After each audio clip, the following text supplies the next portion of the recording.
Hi, my name's Phil and I like talking about politics. And with the intended no-deal Brexit that the UK government is trying to achieve, there are UK citizens, most especially living elsewhere in the EU, that may need to return to the UK. This may be for legal reasons or for financial reasons as the arse falls out of the pound. So in this video, I'd like to discuss the consequences of this. But first, if you find yourself enjoying the video, then please click the like button and subscribe to the channel. So, as the Brexit process has dragged on, a number of UK citizens living abroad have had to move back to Britain due to the weakening pound.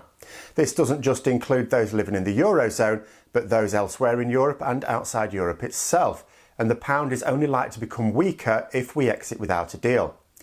But it isn't just a weak pound that may hit the UK migrants abroad. If we leave without a deal and we fail to guarantee the rights of EU citizens living in the UK, as Boris Johnson's government is threatening to do, then the rights of UK citizens living in the EU especially may also be forfeit. Even if other European countries don't react too harshly in the short term, a lot of British immigrants in other EU countries are reported to have not applied for settled status in their adopted homes yet. Many thought that they would have longer to do so because of the transition period, but the government is not proposing that we use the transition period, but that we leave imminently. Different EU nations have approached the situation in their own ways because this is not a coordinated EU approach. Some nations are allowing a 90-day grace period following a hard Brexit before their immigration authorities come knocking. Some are leaving it up until the end of 2020 regardless. If you're a UK citizen living in a different EU nation, then you need to find out what their procedures are and to apply for status if you haven't already. It goes without saying that if you do it at the last moment, so will lots of other people, and there will be delays. So on November the 1st, if Johnson is not stopped, many UK citizens living abroad will suddenly find themselves potentially illegal aliens with no rights to remain or access to healthcare, or at least on borrowed time depending on which country they're in. In countries such as Poland and Spain, UK citizens are only going to be granted continued rights if the UK government reciprocates with their nationals living in the UK. Now, this is not the current plan for Boris Johnson and Priti Patel, and as there are more UK citizens living in Spain than any other EU country, apart from the UK itself of course, that's a lot of Britons facing an uncertain future. It may be that UK citizens legally have to return, so what is the likely impact for both those Britons and the UK in general? Well, if we discuss the prospect of retired UK citizens returning, there is an obvious impact on our healthcare system. There's already the realistic prospect of not being able to acquire 75% of the drugs we currently use due to these border problems, to say nothing of the increasing shortage of NHS staff, including doctors and nurses.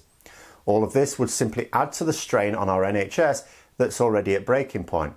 In addition, the shortages will only become more severe. There are tens of thousands of doctors and nurses working in the NHS who are citizens of other EU countries. Many have already returned and many more will have to if the UK government keeps threatening people as they have been doing. The people themselves will also find that, if in need of benefits, it can take some months to be able to claim them. The current government also has a policy of removing benefits randomly in order to keep costs down. So, statistically, you would expect some of these returning UK citizens to face a legal battle to even be able to afford to live here. They could be escaping the frying pan and into the fire. If they'd been working abroad, then their pension may also be split between the two countries. There is likely to be a lot of administration required to organise pensions and insurances upon returning. For elderly citizens in need of care, they're unlikely to be able to arrange a place in a care home for when they arrive. You generally need to be resident in an area to be eligible for a place. Quite how you solve that problem if you have no family to move in with for a time, I have no idea. Local authorities simply don't have a duty of care to people who have not been resident in the area. Of course, many UK immigrants to the continent will not be dependent upon state aid. It has been suggested that those returning Britons could provide a boost to the housing market as they sell up elsewhere and buy property in the UK. But that would be to assume that there will be more UK citizens returning to the UK than EU citizens leaving it. That's ridiculous.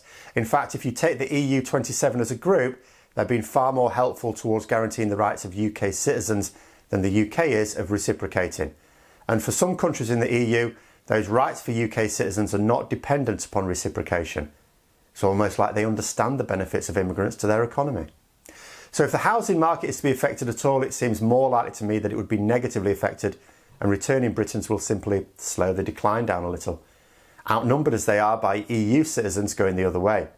It's certainly the prediction and economic forecast that the housing market is being and will be suppressed as a result of Brexit. But if we're considering the impact on the country potentially with so many UK citizens returning home, it seems that it's mostly on them. The various leaked government reports don't really seem concerned by the issue.